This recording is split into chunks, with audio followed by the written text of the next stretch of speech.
दोस्तों हमारे CMA institute ने निकाली है एक लेटेस्ट नोटिफिकेशन हमारी सारी की सारी एग्जेम्पशंस की प्रॉब्लम को दूर करने को लेकर।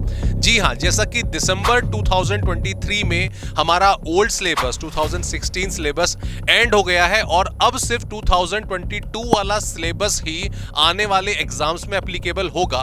तो एग्जेम्पशंस को लेकर बहुत सारे स्टूडेंट्स की क्वेरी थी कि अगर हमारी 2016 में कोई स्पेसिफिक एग्जेम्पशन आई हुई है, ग्रुप चाहे क्लियर है या नहीं है, तो वो किस तरीके से आगे चल के फॉरवर्ड होगी, आगे किस तरीके से कैरी फॉरवर्ड होगी। यहां पर सबसे बड़ी प्रॉब्लम जो थी वो टैक्सेशन के पेपर को लेकर थी। रीजन बीइंग इसके पीछे ये था कि जब हम बात करेंगे दोस्तों, तो जो 2016 सिलेबस था, 2016 सिलेबस में ग्रुप 1 में डीटी का पेपर हमें पढ़ना पड़ता था, डायरेक्ट टैक्सेशन, और ग्रुप 2 में हमें आपका आईडीटी का पेपर पढ़ना पड़ता था, यानी कि इनडायरेक्ट टैक्सेशन।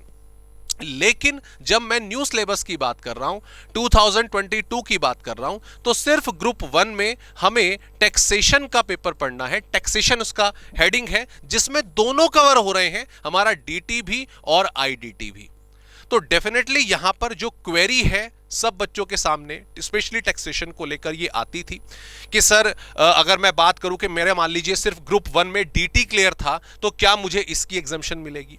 अगर मेरा ग्रुप 2 में आईडीटी क्लियर था तो क्या मैं अब अगर ग्रुप 1 दे रहा हूं बाद में तो क्या मुझे एग्जम्पशन मिलेगी। तो इन तमाम चीजों की क्लैरिटी यहां पर इस पर्टिकुलर नोटिफिकेशन में इंस्टीट्यूट ने पूरे अच्छे तरीके से क्लियर करी है। ये जो प्रॉब्लम थी बेसिकली ये स्पेशली हमारी इंटर के जो कंटेंट है, इंटर का जो सब्जेक्ट्स है उसको लेकर थी, क्योंकि वहीं पर ही यहां पर टैक्सेशन का जो हेरफेर है वो हुआ है। तो आइए एक बार नजर डालते हैं सीएमए इंस्टीट्यूट ने जो नोटिफिकेशन दी है वो क्या बताती है। कल का दोस्तों ये हमारा नोटिफिकेशन है इंस्टीट्यूट की तरफ से और एग्जैक्टली वही हमने यहाँ पे आपके सामने रखा है। एंड यस, ये मैं डिस्क्रिप्शन में भी डलवा दूंगा, यहां पर भी जाकर आप इसको रीड कर सकते हैं। सबसे पहली क्लैरिटी तो इस बात की दी गई है कि अगर आपने ग्रुप 1 के सारे पेपर क्लियर करे हुए हैं, इसका मतलब आपका ग्रुप 1 क्लियर है, तो डेफिनेटली ये तो आपका कैरी फॉरवर्ड ही होगा। 2016 में अगर आपने ग्रुप 1 क्लियर करा हुआ था तो ग्रुप 1 अब आपको दोबारा नहीं देना है 2016 में। And the same thing is applicable for group 2 as well. In short, new syllabus हो तो ओल्ड सिलेबस है और आपका कोई एक पर्टिकुलर ग्रुप क्लियर है, वो न्यू सिलेबस में आपको नहीं देना है, बराबर। इसके बाद बिल्कुल सिंपल है, फाइनेंशियल अकाउंटिंग से फाइनेंशियल अकाउंटिंग जा रहा है, लॉ एंड एथिक्स से बिजनेस लॉ एंड एथिक्स जा रहा है।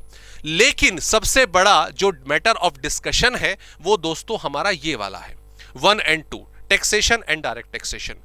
तो इसमें सारे के सारे बच्चे प्लीज क्लियरली ये सुन लीजिए, अगर आपने ओल्ड सिलेबस में डायरेक्ट टैक्सेशन में एग्जेम्पशन ली हुई है और यहां पर एंड वर्ड लिखा हुआ है, एंड वर्ड लिखा हुआ है, मतलब आपने ग्रुप 2 में भी एग्जेम्पशन ली हुई है इनडायरेक्ट टैक्सेशन की।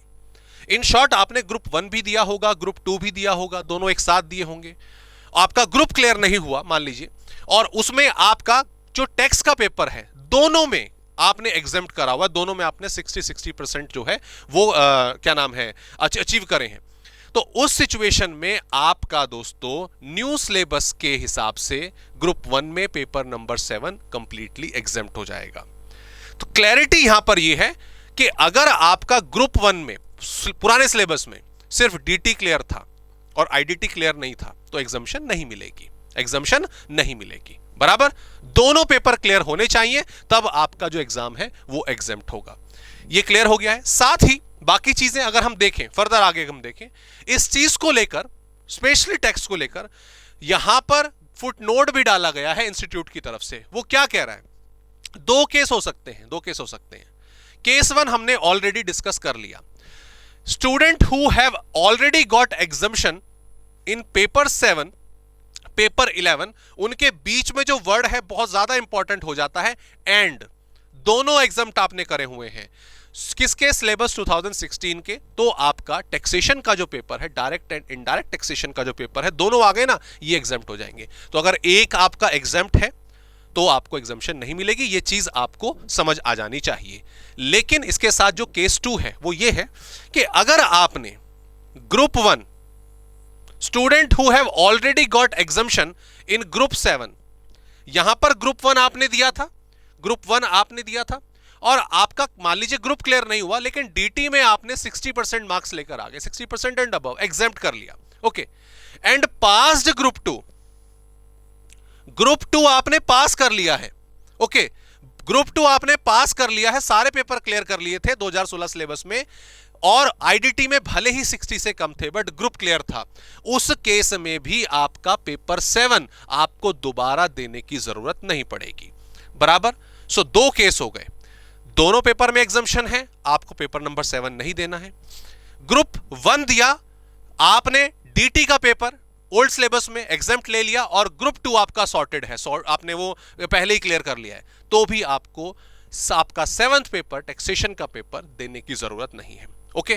तो ये क्लैरिटी बेसिकली जो टैक्सेशन को लेकर थी, कंफ्यूजन थी, वो आपकी कंप्लीटली दूर हो जानी चाहिए। ठीक उसी तरीके से हाँ, मेन कंफ्यूजन इसी को लेकर थी। बाकी अगर मैं फाइनल की तरफ जाऊं दोस्तों, फाइनल के सब्जेक्ट की तरफ जाऊं, तो ऑलमोस्ट सिमिलर मैनर में, कोई प्रॉब्लम नहीं है। आपका ग्रुप 3 क्लियर था तो आपको पूरी एग्जाम्शन आपकी फॉरवर्ड होगी, आपका ग्रुप 4 क्लियर था तो पूरी की पूरी आपकी एग्जाम्शन कैरी फॉरवर्ड होगी, और रिस्पेक्टिव सब्जेक्ट सिंपल मैनर में आपको यहां पे दे रखे हैं।